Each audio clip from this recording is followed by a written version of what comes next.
বন্ধুরা, ভালোবাসার নতুন নতুন গল্প পেতে এই চ্যানেলটি সাবস্ক্রাইব করে পাশে থাকা বেল আইকনটি বাজিয়ে দিন। আর হ্যাঁ, লাইক কমেন্ট করতে কিন্তু একদমই ভুলবেন না। আমি তোমাকে ভালোবাসি পরি। ছোট লোকের বাচ্চা, তোর সাহস কি করে হয় আমাকে প্রপোজ করার? নিজেকে কখন আয়নায় দেখেছিস? দেখে থাকলে আমাকে প্রপোজ করতে আসতি। বড় লোকের মেয়েকে বিয়ে করে কোটিপতি হওয়ার স্বপ্ন দেখছিস? তুমি আমাকে যা বলার বলো, কিন্তু আমার বাবাকে কেন বলছো? ছোটবেলা থেকে তোমাকে ভালোবাসি, তোমাদের সম্পত্তি দেখে তোমাকে ভালোবাসিনি। আমি সত্যি তোমাকে অনেক ভালোবাসি। চুপ কর ছোট লোক, আগে আমাদের সমান হবি, তারপর ভালোবাসি বলতে আসবি। যা এখান থেকে। পরির বন্ধুরা সবাই আমাকে নিয়ে হাসাহাসি করছে, মনে হচ্ছে আমি তাদের কাছের কোনো জোকার। ওখান থেকে চলে আসলাম। পরিচয়টা দিয়ে নেই, আমি হৃদয়। এতক্ষণ যার সাথে কথা বললাম সে হলো নোভা ইসলাম মেঘা, ডাকনাম পরি। পরি আমার ফুফাতো বোন। অবশ্য ওরা আমাদের আপনজন বলে পরিচয় দেয় না, কারণ ওর বাবা অনেক বড় লোক আর আমার বাবা সামান্য সরকারি চাকরিজীবী। ওরা সুযোগ পেলে আমাদের অপমান করে। আর ফুপু মারা যাবার পর তো ওর বাবা আমাদের চোখে দেখতে পারে না। ফুপু মারা যাওয়ার সময় পরি অনেক ছোট ছিল, এখনো ওর বাবার মতোই হয়েছে। ও কখনোই আমাদের সহ্য করতে পারতো না, কিন্তু আমি ওকে ছোটবেলা থেকে ভালোবাসতাম, কিন্তু কখনো সাহস করে বলতে পারি নাই। আজকে বললাম, তারপর কি হলো তা তো দেখলেনি। আমরা দুজনেই একই কলেজে অনার্স প্রথম বর্ষে পড়ি। ও বিজ্ঞান শাখায় আর আমি ব্যবসায় শিক্ষা শাখায়। আমি ক্লাস করতে গেলাম। কিরে, কি হয়েছে তোর? আরে পরীকে আজ বলেছিলাম ওকে ভালোবাসি। তুই তো জানিস ও ওইরকমই। তারপর কেন ওকে প্রপোজ করতে গেলি? তুই ওকে ভুলে যা। কিভাবে ভুলবো? আমি ওকে সেই ছোটবেলা থেকে ভালোবাসি। আচ্ছা, মন খারাপ করিস না। ক্লাস শেষ করে বাসায় আসলাম, ফ্রেশ হয়ে খেতে বসলাম। তখনই বাবা বলল, তোর বড় চাচার মেয়ের বিয়ে, তাই কালকে আমাদের সেখানে যেতে হবে। তোর বড় চাচা আমাদের অনেক করে বলেছেন, না গেলে সে কষ্ট পাবে। আচ্ছা ঠিক আছে যাব। তারপর খেয়ে দিয়ে রুমে আসলাম। আমার বাবারা 3 ভাই 2 বোন। তাদের ভিতর আমার বাবা মেজো, আর পরি হলো আমার বড় ফুপির মেয়ে। একটা অসুখের কারণে বড় ফুপু মারা গেছে। তখনই পরি ছোট ছিল। আমি রুমে শুয়েছিলাম, তখনই ছোট বোন সিনহা এসে বলল, ভাইয়া, তুমি আর পরি আপু তো একই কলেজে পড়ো। আপু তোমার সাথে কথা বলে না? না তুমি যে আপুকে ভালোবাসো তা বলেছো? আজকে বলেছি, কিন্তু বিনিময় থাপ্পড় দিয়েছে আর অনেক কথাও বলেছে। মন খারাপ করো না ভাইয়া, দেখো একদিন পরি আপু তোমার ভালোবাসা ঠিকই বুঝবে। জানি না রে সেদিন কখন আসবে কিনা, কিন্তু ভাবছি আমরা ওখানে গেলে ওরা আমাদের অনেক অপমান করবে। ওখানে যাওয়ার পর সবসময় ওদের থেকে দূরে দূরে থাকবি, ওদের সাথে কোনো কথা বলবি না। আচ্ছা যা, এখন ঘুমা। বিকালে ঘুম থেকে উঠে বন্ধুদের সাথে আড্ডা দিতে গেলাম। আমাকে দেখে জুয়েল বলল, কিরে, তোর মন খারাপ কেন? কি হয়েছে? কালকে বড় চাচার মেয়ের বিয়েতে যেতে হবে, আর সেখানে পরীরাও আসবে। আর ওরা তো আমাদের দেখলে অপমান করবে, তাই নিয়ে চিন্তায় আছি। তারপর চা খেতে লাগলাম আর সবাই মিলে আড্ডা দিতে লাগলাম। সন্ধ্যায় বাসায় গেলাম, রাতেই সবাই সবকিছু গুছিয়ে নেবে। আমরা সকলেই রওনা দিব। তারপর রুমে এসে সবকিছু গুছিয়ে ব্যাগে ভরলাম। গুছানোর পর সবাই একসাথে খেয়ে নিলাম। খুব সকালে ঘুম থেকে উঠলাম, কারণ বড় চাচার বাড়িতে যেতে 5 থেকে 6 ঘন্টার মতো লাগে। ফ্রেশ হয়ে সবাইকে রওনা দিলাম। দুপুর 3টার সময় বড় চাচার বাড়িতে গিয়ে পৌঁছালাম। বড় চাচা অনেক খুশি হয়েছে আমরা এসেছি বলে। সবার সাথে কথা বলে খেতে গেলাম। খাওয়ার পর একটা রুমে আসলাম ঘুমানোর জন্য। সবাইকে দেখলাম, কিন্তু পরি আর ওর বাবাকে দেখলাম না। মনে হয় এখনো আসেনি ওরা। ভাবতে ভাবতে ঘুমিয়ে পড়লাম। ঘুম থেকে উঠে কিছু খেয়ে সব কাজিনরা মিলে আড্ডা দিতে লাগলাম। তখনই বাসার বাইরে একটা গাড়ি আসার শব্দ পেলাম। বড় চাচা আরো অনেকে গাড়ির কাছে গেল, আমরাও গেলাম। মনে হয় পরীরা এসেছে। পরীর বাবা আমাকে দেখে বলতে লাগলো, এভাবে দাঁড়িয়ে না থেকে আমাদের ব্যাগগুলো তো নিতেও পারো। আমি আর কিছু বললাম না, চুপচাপ তাদের ব্যাগগুলো নিয়ে ভিতরে গেলাম। রাতে সবাই মিলে একসাথে খেয়ে যার যার রুমে ঘুমাতে গেলাম। পরদিন সকালে নাস্তা করে কাজিনরা মিলে সবাই ঘুরতে গেলাম। পরিও ছিল। আমরা সবাই মিলে ঘুরতে লাগলাম। হঠাৎ দেখলাম পরি ফোনে কথা বলতে বলতে রাস্তার মাঝখানে চলে এসেছে, আর পিছন থেকে একটা ট্রাক আসছে। ট্রাকটা হর্ন বাজাচ্ছে, কিন্তু পরি শুনতেই পাচ্ছে না। আমি দৌড়ে গিয়ে পরীকে সরিয়ে নিলাম। দুজনে রাস্তার পাশে পড়ে গেছি। আমি নিচে আর পরি আমার উপরে, ওকে জড়িয়ে ধরে আছি। অনেক বড় বিপদ থেকে বাঁচলাম। পরি আমার উপর থেকে উঠে, তোর সাহস কি করে হয় আমাকে স্পর্শ করার? তোর মতো চরিত্রহীন ছেলে আমি জীবনেও দেখিনি। কথাগুলো বলেই পরি চলে গেল, আর আমি রাস্তার পাশে মাথা নিচু করে দাঁড়িয়ে আছি। পরীকে বাঁচাতে গিয়ে আমার অনেক জায়গায় কেটে গেছে, অনেক রক্ত বেরোচ্ছে। এর থেকেও বেশি কষ্ট হচ্ছে পরিয়ের কথাগুলো শুনে। আমার কাজিনরা এসে আমাকে পাশের একটা ওষুধের দোকানে নিয়ে ব্যান্ডেজ করিয়ে দেয়। তারপর বাসায় চলে আসলাম। সবাই জিজ্ঞেস করছিল যে আমার শরীরে ব্যান্ডেজ কেন। আমি তাদের বললাম, রাস্তায় পড়ে গিয়ে ব্যথা পেয়েছি। রাতে সবাই খাওয়ার জন্য ডাকলো, তাদের বললাম খেতে ভালো লাগছে না। রুমে শুয়ে আছি, তখনই সিনহা আসলো। ভাইয়া, তুমি খাবে না কেন? আর তোমার ঠোঁট কেটে গেছে কিভাবে? পরীকে বাঁচানোর জন্য ওকে স্পর্শ করেছিলাম, তাই ও থাপ্পড় মেরেছে। এর জন্যই তুমি ভাত খেতে পারছো না? হ্যাঁ। তোমার খুব কষ্ট হচ্ছে না ভাইয়া? আরে পাগলি, আমার কোনো কষ্ট হচ্ছে না, তুই মন খারাপ করিস না। আচ্ছা তুমি এখন ঘুমাও, আমি গেলাম। আচ্ছা। আপু তুমি ভাইয়াকে শুধু শুধু মারলি কেন? সে তোমার জীবন বাঁচিয়েছে। এখন তো তোরা কত মিথ্যা কথাই বলবি। এ বিষয়ে আর কোনো কথা বলতে চাই না, তবে একদিন আমার ভাইয়ের জন্য তোমাকে কাঁদতে হবে। সেদিনটা কখনোই আসবে না। সকালে ঘুম থেকে উঠলাম, হাত মুখ ধুয়ে কিছু খেয়ে নিলাম। আজকে বড় আপুর বিয়ে, তাই অনেক কাজ করতে হবে। বরপক্ষ চলে এসেছে, আর আমি পরীকে দেখে আরেকবার ক্রাশ খেলাম। খেয়াল করলাম অনেক সুন্দর করে সেজেছে, আর ভাবছি কবে যে পরি আমার ভালোবাসা বুঝবে। বিয়ের অনুষ্ঠান শেষ হলো, সব কাজিনরাই 2-1 দিনের ভিতরে চলে যাবে। সবাই মিলে সিদ্ধান্ত নিলাম যাওয়ার আগে গ্রামটা ঘুরে দেখব। তাই রাতে সবাই ঘুরতে বেরোলাম। সবাই যার যার মতো আড্ডা দিচ্ছে, আর আমি শুধু পরীকে দেখছি। হঠাৎ দেখলাম পরি মোবাইলে কথা বলতে বলতে অন্য মনস্ক হয়ে পড়েছে। সবাই যাচ্ছে একটা রাস্তায়, পরি যাচ্ছে অন্য রাস্তায়। আমিও পরির পিছু নিলাম। অনেক দূর হাঁটার পর পরির মনে হলো যে অন্য রাস্তায় চলে এসেছে। পেছনে আমাকে দেখে বলতে লাগলো, তুই আমার পিছু কেন নিয়েছিস? তুমি একা একা অন্য রাস্তা দিয়ে হাঁটছিলে, তাই তোমার পিছু নিয়েছি। যদি তোমার কোনো বিপদ হয়। তুই সাথে এসেছিস বলেই তো বিপদ শুরু হচ্ছে। এর ভিতর হঠাৎ করে কিছু একটা শব্দ শুনে পরি আমাকে জড়িয়ে ধরলো। আমি তো কারেন্টের শক খাওয়ার মতো হয়ে গেলাম। আমি কোনোদিনও কল্পনাও করি নাই যে পরি আমাকে জড়িয়ে ধরবে। তখনই সে রাস্তা দিয়ে একজন লোক যেতেছিল। সে আমাদের এই অবস্থায় দেখেই চেঁচিয়ে লোক জড়ো করলো। তারা আমাদের এই অবস্থায় দেখে সবাই ভুল বুঝলো। আমরা তাদের বোঝাতে চেষ্টা করলাম, কিন্তু ব্যর্থ হলাম। অনেক লোক জড়ো হলো। আমাদের বাসায় খবর দেওয়া হলো। বড় চাচা, আমার বাবা, পরির বাবা, বাসার সবাই এসেছে। বড় চাচা, আমার বাবা, পরির বাবা, তাদের মান সম্মানের ব্যাপার, তাই সবাই মিলে সিদ্ধান্ত নিল যে আমাদের বিয়ে দিয়ে দিবে। কিন্তু পরি আমাকে কিছুতেই বিয়ে করতে রাজি হচ্ছে না। তখনই পরির বাবা বলল, দেখ মা, তুই যদি বিয়ে না করিস তাহলে আমার মান সম্মান বলতে কিছুই থাকবে না। আর তাছাড়া আমি একদিন শুধুই হৃদয়ের বাবাকে অপমান করে এসেছি। তাকে তো অপমান করার পরেও সে আমাকে তার বোনের জামাই হিসেবে সম্মান করে। আর হৃদয় অনেক ভালো ছেলে, দেখবি ও তোকে অনেক সুখে রাখবে। বাবা, আমি কিছুতেই ওকে বিয়ে করতে পারবো না। তুই যদি এই বিয়ে না করিস তাহলে আমার আত্মহত্যা ছাড়া আর কোনো পথ থাকবে না। তারপর পরি বাধ্য হয়ে বিয়েতে রাজি হলো। কাজী ডেকে আমাদের বিয়ে পড়ানো হলো। সবাই মিলে আমাদের বাসরঘর সাজিয়ে দিল। রাত 12টার সময় বাসর ঘরে প্রবেশ করলাম। ছোট লোকের বাচ্চা, তুই আমার জীবনটা নষ্ট করে দিয়েছিস। তুমি আমাকে যা বলার বলো, কিন্তু আমার বাবাকে কেন গালি দিচ্ছ? তোকে কে বলেছে আমার পিছু পিছু যেতে? তুই যদি না আসতি তাহলে এসবের কিছুই হতো না। সবকিছু ভুলে গিয়ে চলো আমরা নতুন করে শুরু করি। তুই আর একটা কথা বলবি না। তোমার বয়ফ্রেন্ড আছে, আগে তো বলনি। কে যে তোকে বলতে হবে? এতদিন পরির করা অপমানে যতটা না খারাপ লেগেছে, তার চেয়ে বেশি খারাপ লেগেছে তার বয়ফ্রেন্ড আছে কথা শুনে। ঠিক আছে, তুমি শুধু এই 6 মাস আমার বাবা মায়ের সাথে একটু ভালো ব্যবহার করো। তোর বাবা মায়ের সাথে ভালো ব্যবহার করব মানে? আমি তো তোদের বাড়িতে থাকছি না। মানে বুঝলাম না তোমার কথা। এখন বোঝা লাগবে না, কালকে ঠিকই বুঝতে পারবি। আর এখন আমাকে বিরক্ত করবি না। তুই নিচে ঘুমাবি আর আমি খাটে। এই শীতে আমি কিভাবে নিচে ঘুমাবো, তাও আবার কোনো বালিশ চাদর ছাড়া? কিভাবে ঘুমাবি তুই ভালো জানিস। এই বলে পরি ঘুমাতে গেল। আমি কোনো রকম নিচে শুয়ে পড়লাম। সকালে ঘুম থেকে উঠে ফ্রেশ হয়ে সবার সাথে নাস্তা করলাম। আজকেই সবাই চলে যাব। নাস্তা করার পর পরি আমার বাবাকে বলল, বাবা, বলছিলাম কি, আমাদের পড়াশোনা তো এখনো শেষ হয় নাই। আর আপনাদের বাসা থেকে আমাদের কলেজ অনেক দূর।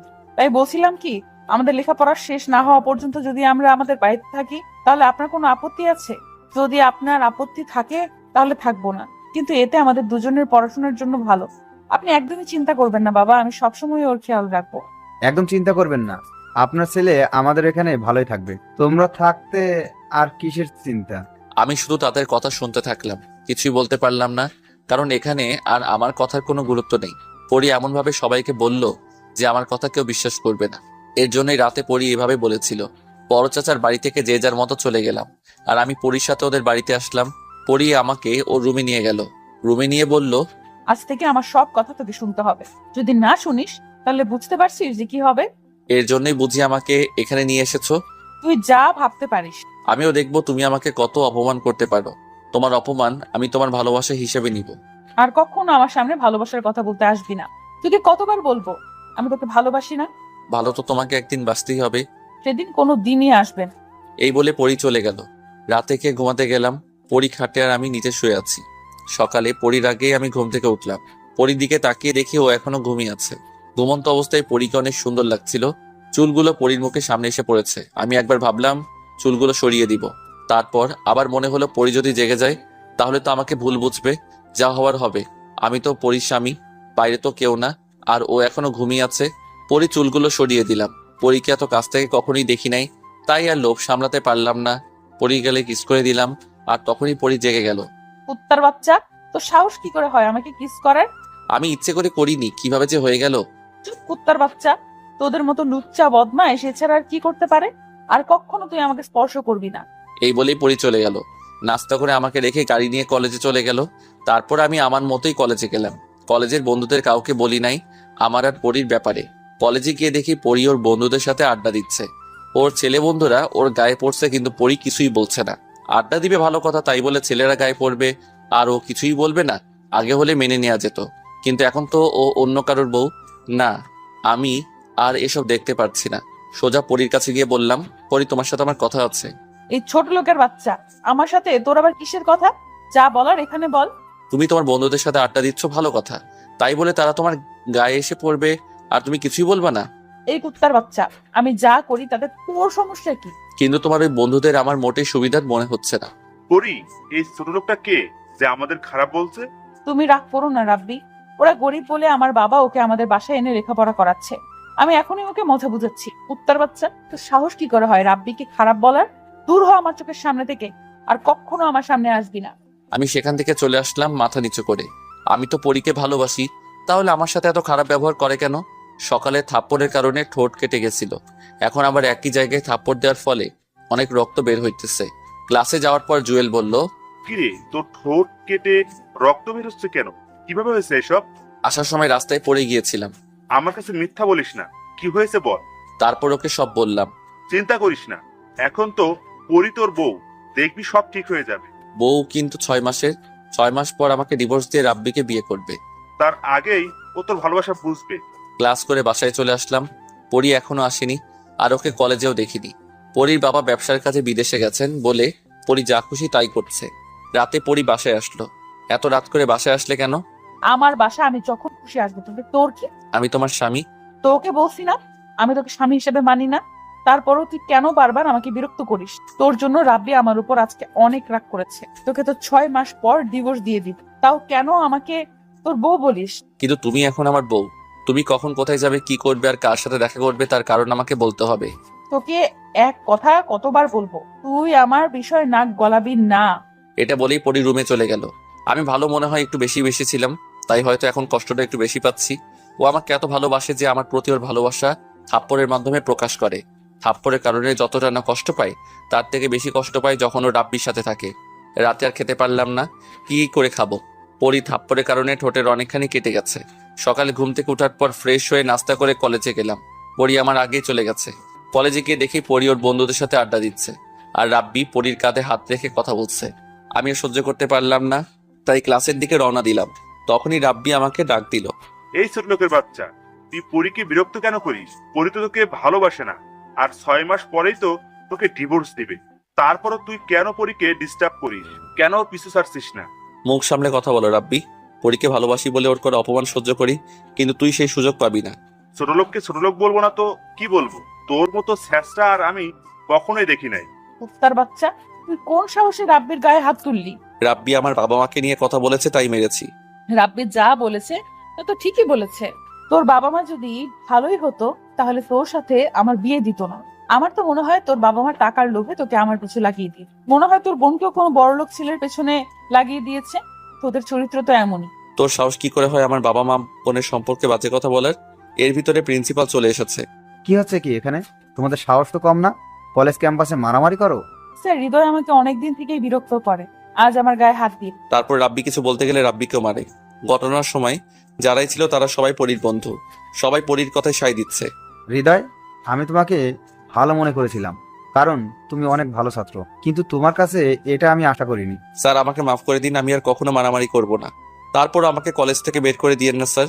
তুমি ভালো ছাত্র বলে তোমাকে একটা সুযোগ দিচ্ছি, কিন্তু মনে রেখো এটাই লাস্ট। এই বলে স্যার চলে গেল। তারপর আমি পরীকে বললাম, তোকে অনেক ভালোবাসি বলে এতদিন তোর কর অপমান সহ্য করছি। আজকে তুই আমার মা বাবা আর কলেজের টুকরো বোনকে অপমান করেছিস, এরপর তোকে আমি কোনোদিন মাফ করব না। এখন তো তোর প্রতি আমার আর ভালোবাসা নেই, আছে শুধু ঘৃণা। একটা কথা মনে রাখিস, তোকে একদিন আমার জন্য কাঁদতে হবে। আফসোস, সেই দিনটা কখনো আসবে না। দেখা যাবে 6 মাস পর তোর কাছে ডিভোর্স লেটার পাঠিয়ে দিব। এই বলে চলে আসলাম। সরাসরি আমার বাসায় আসলাম, গিয়ে আমার বাবা মাকে সব খুলে বললাম। কিন্তু এতদিন এত কষ্টে ছিলি, আমাকে বলিসনি কেন? চিন্তা করিস না, দেখবি একদিন ঠিকই ও ওর ভুল বুঝতে পারবে। যাক, এতদিনে ছোট লোক কিছু ছাড়লো, এখন থেকে শান্তিতে থাকতে পারবো। কেমন আছো বাবা? ভালো আছি মা, তুই কেমন আছিস? ভালো বাবা। তা তোমার আর কিছুদিন পরে আসার কথা ছিল? কাজ তাড়াতাড়ি শেষ হয়ে গেল, তাই চলে আসলাম। তা তুই একা কেন? হৃদয় কোথায়? ও চলে গেছে। চলে গেছে মানে? এ তুই কি করেছিস? তুই ওর সাথে এমনটা কিভাবে করতে পারলি? বাবা, আমি ওকে ভালোবাসি না, তো তোমার মান সম্মানের জন্য ওকে বিয়ে করেছি, আর ও রাব্বির গায়ে হাত তুলেছে। ভুলে যাস না, ও এখন তোর স্বামী। 6 মাসে, তারপর ওকে ডিভোর্স দিই। তুই আবারও ভুল করছিস। মেয়েদের বিয়ে একবারই হয়। ওর বিষয়ে আমি আর কথা বলতে চাচ্ছি না।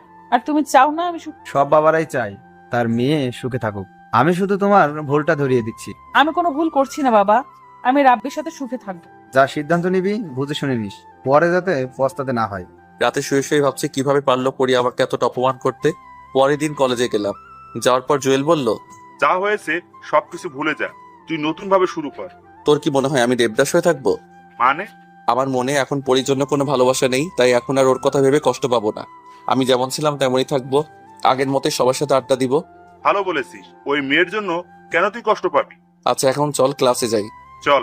আমাকে দেখে সবাই অনেক অবাক হয়েছে। গতকালকে এত বড় একটা ঘটনা ঘটে যাওয়ার পরেও আজকে আমাকে কলেজে দেখেছে বলে ক্লাস করে কলেজের ক্যাম্পাসে আড্ডা দিচ্ছি। তখনই দেখলাম পরি আর তার বন্ধুরা আমাদের সামনে দিয়ে বাইকে করে যাচ্ছে। আড্ডা দিয়ে বাসায় আসলাম। বাসায় এসে খেয়ে দিয়ে একটা ঘুম দিলাম। বিকেলে জুয়েল ফোন দিল। কিরে কই তুই? কেন বাসায়? ও, তাড়াতাড়ি মামার চায়ের দোকানে আয়, কেন? সবাই এসেছে, আড্ডা দিব তাই। ওকে আসতেছি। রাত 10টা পর্যন্ত আড্ডা দিয়ে বাসায় আসলাম। বাসায় এসে খেয়ে দিয়ে ঘুমিয়ে গেলাম। এইভাবে চলছিল কলেজে। আমি আর পরির দিকে তাকাইও না। এভাবে 5 মাস চলে গেল। ডিভোর্সের আর 1 মাস বাকি আছে। এতদিন যতটা সম্ভব পেরেছি পরীকে বলে থাকতে। এখন আর পরির প্রতি কোনো ভালোবাসা নেই। আমি ভেবেছিলাম হৃদয় আমার জীবনে না থাকলে হয়তো আমি ভালো থাকবো। সত্যি কথা বলতে প্রথম 3-4 মাস ওর কথা এমনি মনে পড়েনি, কিন্তু আস্তে আস্তে হৃদয়কে ভীষণ মিস করা শুরু করি। যতই ডিভোর্সের দিন ঘনিয়ে আসছে ততই মনে হচ্ছে কি যেন একটা আমার কাছ থেকে চলে যাচ্ছে। এখন রাত করে বাসায় ফেলে হৃদয়ের সেই কথাগুলো মনে পড়ে। এখন বন্ধুদের সাথে আড্ডা দিতে ভালো লাগে না, কেমন জানি সবকিছু বিরক্ত লাগছে। কলেজ ক্যাম্পাসে বন্ধুদের সাথে আড্ডা দিচ্ছি বলে ভুল হবে, ওর কথা বলছে আর আমি ওদের কথা কেন জানি আমার কিছুই ভালো লাগছে না। জানি না এমন কেন করছে। এর মধ্যেই রাব্বি বলল, কি হয়েছে পরি? আমার আবার কি হবে? না, বেশ কিছুদিন ধরে দেখছি তুমি আগের মতো আর নেই, পরিবর্তন হয়ে গেছো। ফালতু কথা বলবে না তো। আমি কোনো পরিবর্তন হইনি, আগের মতোই আছি। আর সব সময় যে সবার মন একরকম থাকবে তা তো নয়। রাগ কেন করছো? আমি তো জাস্ট এমনি বললাম। আচ্ছা, তুমি কি কোনো বিষয় নিয়ে চিন্তিত? না, আর তোমার এসব ফালতু কথা বলা বাদ দাও, আমার ভালো লাগছে না। আচ্ছা বাদ দিলাম, তারপর রাগ করো না প্লিজ। চলো কোথাও থেকে ঘুরে আসি। আমার ভালো লাগছে না। চল পড়ি, সবাই যাবো। আচ্ছা চল। ইচ্ছে না থাকা সত্ত্বেও ওদের সাথে ঘুরতে গেলাম আর রাব্বির কথাগুলো ভাবতে থাকলাম। আমি কি সত্যিই বদলে গেছি? কিন্তু কেন? কিছুদিন ধরে দেখছি আমি হৃদয়কে নিয়ে বেশি ভাবছি, ওকে নিয়ে বেশি চিন্তা করছি, অনেক মিস করছি। যতই ভুলে থাকার চেষ্টা করি ততই আরো বেশি মনে পড়ে যায় ওর কথা। আর কিছু ভাবতে পারছি না, মনে হয় পাগল হয়ে যাব। বন্ধু দেখ, পুরীর জায়গাটা অনেক সুন্দর, সবাই কত আনন্দ ফুর্তি করছে, আর তুই কেন পাগলের মতো আচরণ করছিস? কার কথা বলছিস? হৃদয়? কি বলছিস এসব? হ্যাঁ, আমি ঠিকই বলছি। অনেক চেষ্টা করি ওকে ভুলে থাকার জন্য, কিন্তু তারপরও কেন জানি চোখের সামনে চলে আসে। জানি না আমার এরকম কেন হচ্ছে। তুই হৃদয়কে ভালোবেসে ফেলেছিস? কি বলছিস এসব? আমি ওকে কখনো ভালোবাসবো না, আমি তো রাব্বিকে ভালোবাসি। তুই মুখে বলছিস সে কথা, কিন্তু তোর পরিবর্তন তোকে বলে দিচ্ছে তুই হৃদয়কে ভালোবেসেছিস। না, এটা কখনো হতে পারে না। তুই বিশ্বাস না করলেও এটা সত্যি। পরি চলো, তোমাকে বাসায় দিয়ে আসি। চলো। পরি, সন্ধ্যায় তৈরি থেকেও, আমি তোমাকে নিয়ে যাব কোথায়? পার্টিতে। আচ্ছা, আমি রেডি থাকবো। বাসার ভেতরে চলে আসলাম। এতক্ষণ যাও ভালো ছিলাম, বাসায় আসার পর আবার মন খারাপ হয়ে গেল। তুই কোনো কিছু চিন্তা করিস না মা। না বাবা, আমার কিছুই হয়নি। আমি রুমে গেলাম। আচ্ছা যা, রুমে গিয়ে বিশ্রাম নে, ভালো লাগবে। সন্ধ্যায় পার্টিতে যাওয়ার জন্য তৈরি হলাম। এর ভেতরে রাব্বি ফোন দিল। নিচে নেমে ওর সাথে পার্টিতে গেলাম। আগে পার্টিতে আসলে অনেক আনন্দ ফুর্তি করতাম, কিন্তু আজকে কিছুই ভালো লাগছে না। সবাই আনন্দ ফুর্তি করছে আর আমি এক জায়গায় বসে আছি। পরি চলো ডান্স করি। আমার ভালো লাগছে না। আরে চলো, অনেক ভালো লাগবে। দেখো সবাই ডান্স। আমি করব না, প্লিজ আমাকে জোর করো না। তোমার কি হয়েছে আজ পরি? বেশ কিছুদিন ধরে তোমার আচরণ আমার কাছে কেমন জানি লাগছে। বললাম তো আমার কিছুই হয়নি, আর এখন ডান্স করতে ভালো লাগছে না। তোমার শুধু আজকে ভালো লাগছে না তা কিন্তু নয়, যখন সবাই মিলে আড্ডা দেই তখনও তুমি মন মরা হয়ে থাকো। আর ওই দিন তুমি ঘুরতে যেতেও চাওনি। আর তার থেকে বড় কথা হলো, তুমি আগের মতো আর আমার সাথে কথা বলো না। আমার তো মনে হয় তুমি কোনো বিষয় নিয়ে চিন্তিত। আমাকে আর বিরক্ত করো না তো, আমাকে একটু একা থাকতে দাও প্লিজ। আচ্ছা, তুমি থাকো। রাব্বি চলে গেল। একটু পর আবার এসে বলল, আসো ড্রিঙ্ক করি। আমার ভালো লাগছে না আজ। রাব্বি প্লিজ, আমাকে বিরক্ত করো না। আমি কিছু বললেই তো এখন ভালো লাগবে না। মন তো এখন অন্য জায়গায় পড়ে আছে। মানে কি বলতে চাইছো তুমি? যা বলছি ঠিকই বলেছি। এখন তো গায়ে লাগবেই। তা হৃদয় তোমাকে বাসর রাতে কি এমন দিয়েছিল যার জন্য ওকে এখনো ভুলতে পারছো না? চুপ করো রাব্বি, আর একটা বাজে কথা বলবে না। অনেক হয়েছে, আর একটা বাজে কথা বলবি না।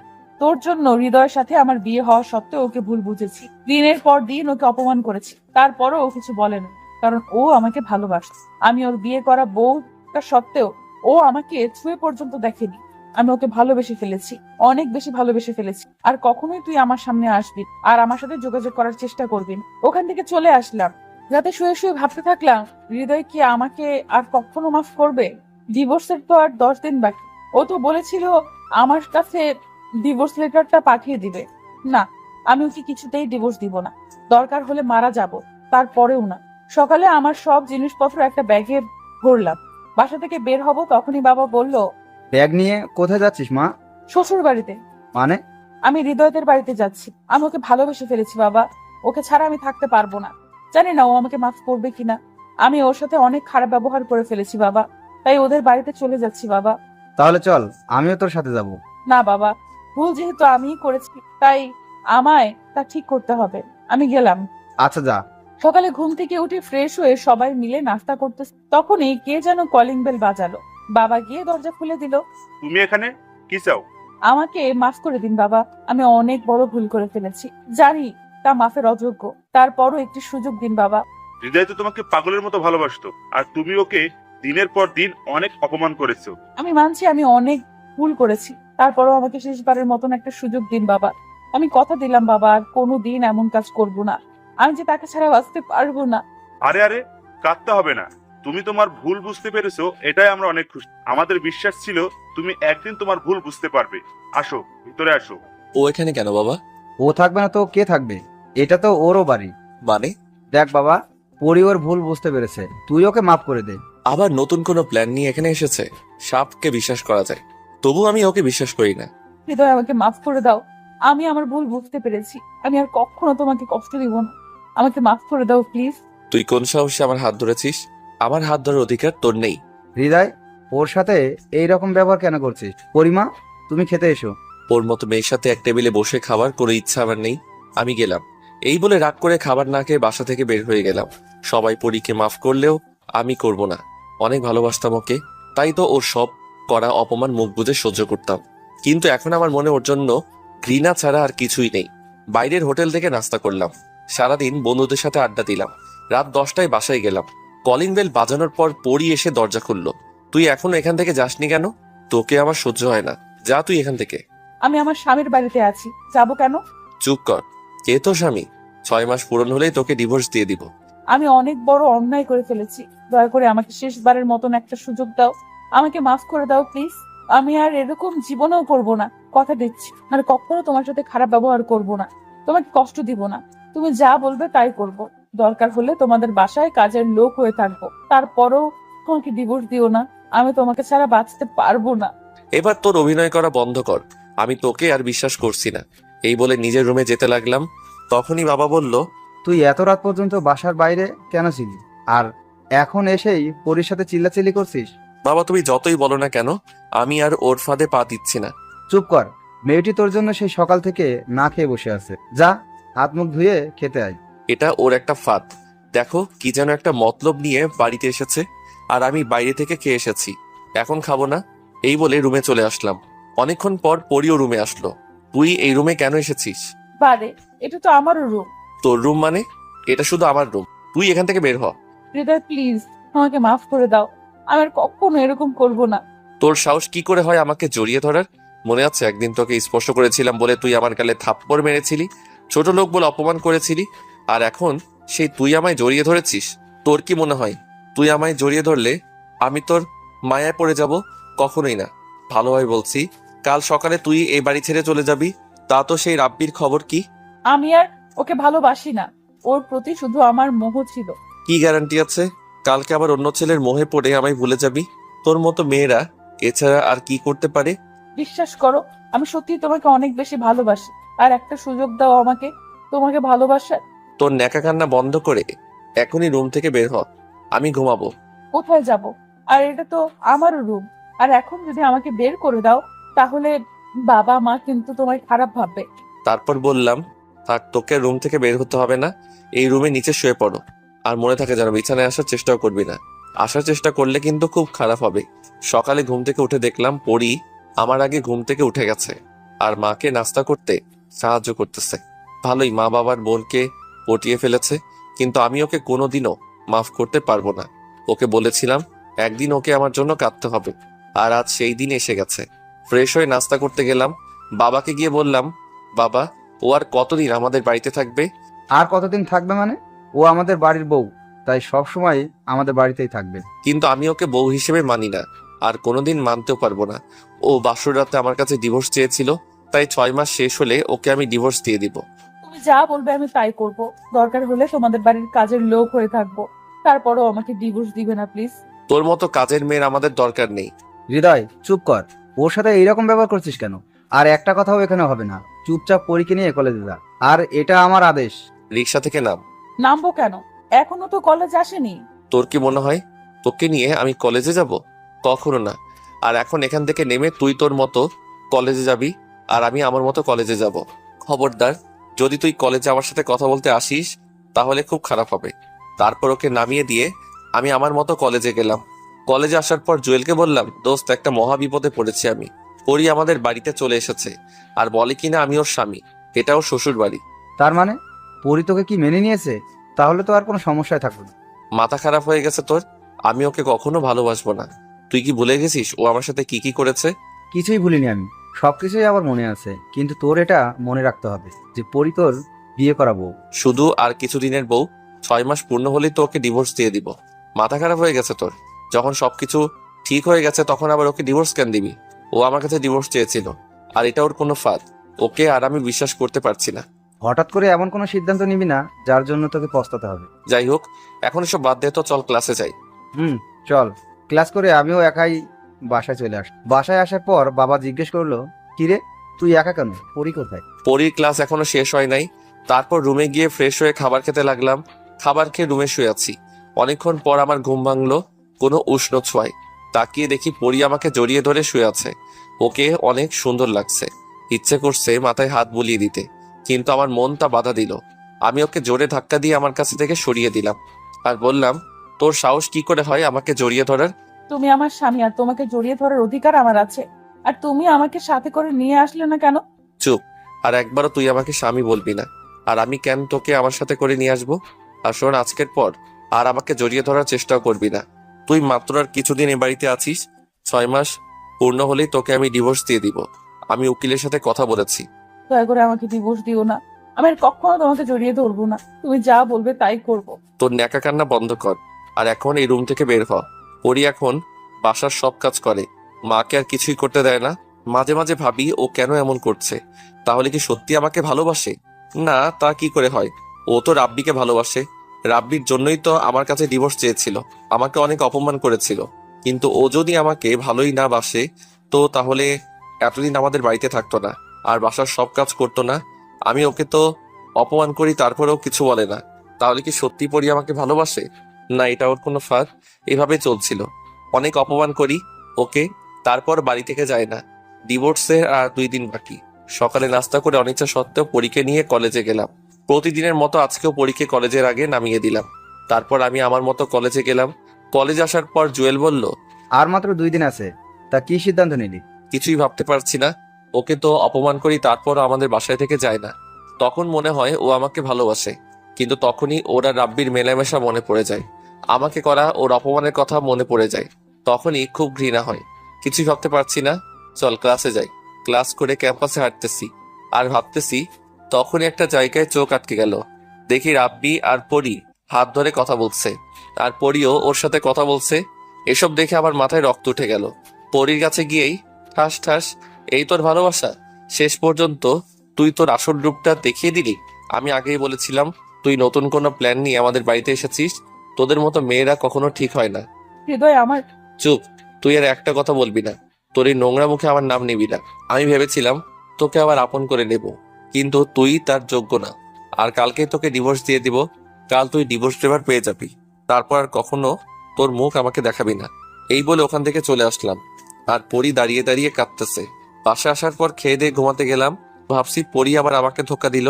আমি তোর কাছে যাইনি, ও তো আমার কাছে এসেছিল। এসব ভাবতে ভাবতে ঘুমিয়ে পড়লাম। ঘুম থেকে উঠে দেখি পরি আমার রুম পরিষ্কার করছে। ওকে দেখে আমার মাথায় রক্ত উঠে গেল। তোর কি কোনো লজ্জা শরম নেই? বাইরে ছেলের সাথে নষ্টামি করে এখন আবার আমাদের বাড়িতে এসেছিস। আসলে তো চরিত্রে ঠিক নেই। আমাকে মাফ করে দাও হৃদয়, আমি ওর সাথে কথা বলতে চাইনি। তোর আর কোনো কথা বলার দরকার নেই। তুই আজকে আমাদের বাসা থেকে চলে যাবি। দয়া করে আমাকে বাসা থেকে বের করে দিও না। তুমি আমার কথাটা তো একবার শোনো প্লিজ। তোর কোনো কথা শোনার প্রয়োজন আমার নেই। তুই যদি বাসা থেকে চলে না যাস আমি নিজেকে নিজেই শেষ করে দিব। কারণ তোর সাথে একই বাসায় থাকার চেয়ে আত্মহত্যা অনেক ভালো। তোমার নিজেকে শেষ করতে হবে না, তার চেয়ে বরং আমি তোমার জীবন থেকে চলে যাই। তুমি তো আমার কোনো কথা শুনলে না। তবে একটা কথা কি জানো, আমি তোমাকে সত্যি অনেক ভালোবাসতাম। এই বলে পরি বাসা থেকে চলে গেল। পরি চলে যাওয়ার পর বাবা আমার রুমে এসে বলতে লাগলো, পরি এইভাবে চলে গেল কেন? ওকে আমি চলে যেতে বলেছি। আমাদের বাড়িতে আসা এসবও নাটক ছিল। ও এখনো রাব্বিকে ভালোবাসে। আজকে কলেজে রাব্বি ওর হাত ধরে কথা বলতে দেখেছি। যেটা হয় আমরা সেটা দেখি না, আর যেটা না হয় সেটাই আমরা দেখি। তোরও ঠিক এমনটাই হয়েছে। তুই পরির সব কথা শুনতি, তারপর সিদ্ধান্ত নিতি, কিন্তু তুই তো ওর কোনো কথাই শুনলি না। এতদিন ও এই বাড়িতে রয়েছে, আমার এক মুহূর্তের জন্য মনে হয়নি যে অভিনয় করছে, কারণ ওর চোখে আমি তোর প্রতি ভালোবাসা দেখেছি। একটা কথা মনে রাখিস, তুই অনেক বড় ভুল করলি। এই বলে বাবা চলে গেল। সকালে ঘুম থেকে উঠে ফ্রেশ হয়ে নাস্তা করে উকিলের কাছে গেলাম। উকিলের কাছ থেকে ডিভোর্স পেপার নিয়ে আমি সই করে আমি পরির বাড়িতে যেতে লাগলাম। রাস্তায় রিক্সার জন্য দাঁড়িয়ে আছি, তখনই পিছন থেকে কে যেন ডাক দিল। তাকিয়ে দেখি রাব্বি। তুই আমায় কেন ডেকেছিস? এই দেখ ডিভোর্স পেপার। আজ থেকে আমি আর তোদের মাঝে দেওয়াল হয়ে থাকবো না। তুই পরীকে ভুল বুঝছিস। মানে? ওই দিন আমি পরীকে কথা বলার জন্য ডেকেছিলাম, পরী রাজি হয়নি। আমি ওকে জোর করছিলাম। আসলে আমি পরীর কাছে মাপ চাইতে গিয়েছিলাম। আমি পরীকে মন থেকে ভালোবাসিনি। ওর প্রতি শুধু আমার একটা মোহ ছিল। ওকে বলেছিলাম ও যেন তোকে নিয়ে সুখে থাকে, আর আমরা সারা জীবন বন্ধু হয়ে থাকতে চাই। আর তখনই তুই এসে ভুল বুঝলি। পরীকে কিছু বলার সুযোগই দিলি না। পরী সত্যি তোকে অনেক ভালোবাসে রে। এটা শোনার পর আমি ডিভোর্স পেপারটা ছিঁড়ে ফেললাম। তাড়াতাড়ি পরিদের বাসায় গেলাম। বাসায় গিয়ে দেখি দরজা খোলা। বাড়ির ভিতরে কাজের লোক আছে, আর আমি পরিদের বাড়িতে ছিলাম বলে সবাই আমাকে চিনে। তাদের কাছে কিছু না জিজ্ঞেস করেই সোজা পরির রুমে গেলাম। গিয়ে দেখি পরির রুমে নেই। বাথরুমের দরজা বাইরে থেকে বন্ধ। তাহলে কোথায় গেল পরি? তখনই টেবিলের উপর একটা কাগজের দিকে চোখ গেল। কাগজটা উঠিয়ে পড়তে লাগলাম। কাগজে লেখা ছিল, হৃদয়, আমি জানি আজকে তুমি আমার কাছে ডিভোর্স পেপার সই করাতে আসবে, কিন্তু আমি কি করে ডিভোর্স পেপারে সই করব বলো? আমি তো তোমায় অনেক ভালোবাসি। আমি মানছি তোমার উপর অনেক অত্যাচার করেছি, হয়তো মাফের অযোগ্য, কিন্তু বিশ্বাস করো রাব্বির সাথে এখন আমার কোনো সম্পর্ক নেই। ও শুধু ওই দিন আমার কাছে মাপ চাইতে এসেছিল আর বলেছিল যে আমরা সারা জীবন বন্ধু হয়ে থাকতে চাই। তুমি আমার কোনো কথা না শুনে ভুল বুঝলে। আমি জীবিত অবস্থায় ডিভোর্স পেপারে সই করতে পারবো না, তাই অনেক দূরে চলে যাচ্ছি। তুমি তোমার মনের মতো মেয়েকে বিয়ে করে নিও, আর পারলে আমাকে মাফ করে দিও। ইতি, পরি। চিঠিটা পড়ার সময় চোখ দিয়ে পানি পড়ে কাগজটা ভিজে গেল। দৌড়ে নিচে নেমে কাজের লোকদের কাছ থেকে হাসপাতালের ঠিকানা নিয়ে পরীর কাছে গেলাম। হাসপাতালে গিয়ে পরীর বাবাকে জিজ্ঞেস করলাম পরীর কি অবস্থা। বলল যে এখন বিপদমুক্ত। আমি কি কথা বলতে পারি পরীর সাথে? আমি উপরের রুমে গেলাম। আমাকে দেখে বলতে লাগলো, পরী, ডিভোর্স পেপারে সই করাতে এসেছো? আমাকে মাফ করে দাও। আমি তোমাকে ভুল বুঝেছি। তোমার মাফ চাইতে হবে না। আমি আর কিছুই বললাম না, শুধু পরীকে শক্ত করে জড়িয়ে ধরলাম। কিছুদিন পর হাসপাতাল থেকে পরীকে আমাদের বাসায় নিয়ে গেলাম। রাতে মা একটা ঠিকানা দিয়ে ওই জায়গায় যেতে বললো। কাজ করে ওই বাসায় এসে রুমে গেলাম। রুমে গিয়ে দেখি রুমটা অন্ধকার। লাইট অন করে দেখি বাসর ঘরের মতো সাজানো, আর পরী খাটের উপর বধূ সেজে বসে আছে। দরজা আটকে পরীর কাছে যেতে লাগলাম। পরী এসে আমাকে সালাম করলো। তারপর দুজনে অজু করে নামাজ পড়লাম। পরী বলল, এখন থেকে আমাদের মধ্যে কোনো ভুল বোঝাবুঝি থাকবে না, শুধু ভালোবাসা থাকবে। ঠিক আছে মহারানী। তারপর লাইট অফ করে পরীর কাছে গেলাম। অবশেষে আমাদের প্রেম কাহিনীটা সফল হলো। কাল থেকে শুরু হবে এক নতুন সকালের।